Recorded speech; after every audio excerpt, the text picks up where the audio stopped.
Now the White House joining Democrats hitting the Republican communications office and suggesting those people are liars.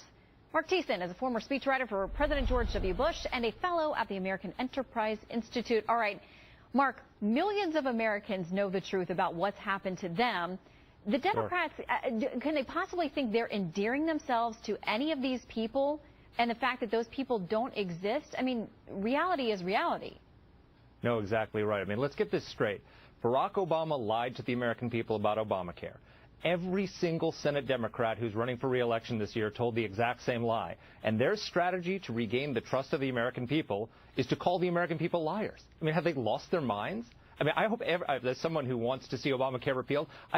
Every Senate Democrat follows these talking points. Let them say it from here until November. Because the fact is, as you pointed out, this is not a problem with one or two horror stories in a television ad. Millions of Americans are living the horror story of Obamacare. 6 million people got cancellation letters. Then even if they scrambled to get their coverage at the end, they went through hell. Are they liars? They're living Obamacare horror stories. If you lost your doctor or your hospital because of Obamacare, you're living an Obamacare horror story. If your premiums went up when they told you they were going to go down, you're living an Obamacare horror story. So their problem isn't these ads. Their problem is that millions of Americans are having personal contact with Obamacare, and the polls show that the more they learn about it, the less they like it. I mean, what the Senate Majority Leader said, Harry Reid, on the floor was that these were all lies. He said they don't pan out, none of them. These are real people, though. How in the world do they expect to keep 6 million people and counting from telling their stories? I mean, that's pretty bold. It is pretty bold, but let's remember, Harry Reid is the same guy who in 2012 went out on the Senate floor and without a shred of evidence said that Mitt Romney hadn't paid his taxes for 10 years. Oh, and he said, I don't have any evidence of it, but the word is out.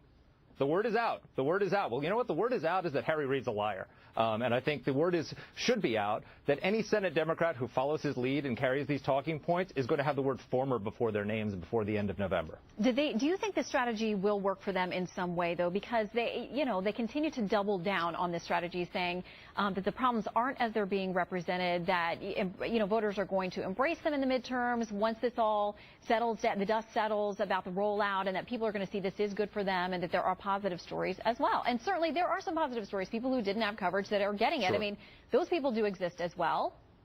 Yeah, but you know what they said? They said that before Obamacare came into effect, they said this is all just Republican right-wing propaganda. People see it in action, they're going to love it. Well, you know what? We're 4 months into it, and the polls show that it's dropping in popularity the more people learn about it. I mean, if you've had personal contact with this law, if you tried to navigate that website, if you had insurance you liked and lost it, if you're that Colorado woman in that document you talked about who had her premiums go up 700%, you don't love Obamacare. So their problem isn't with Republicans. It's not with the Americans for Prosperity and their ads. Their problem is with the reality of the law and what people are experiencing day by day. Well, speaking of those people, Mark, thank you very much, because we're going to talk to one of them now. This week, Senator Mitch McConnell came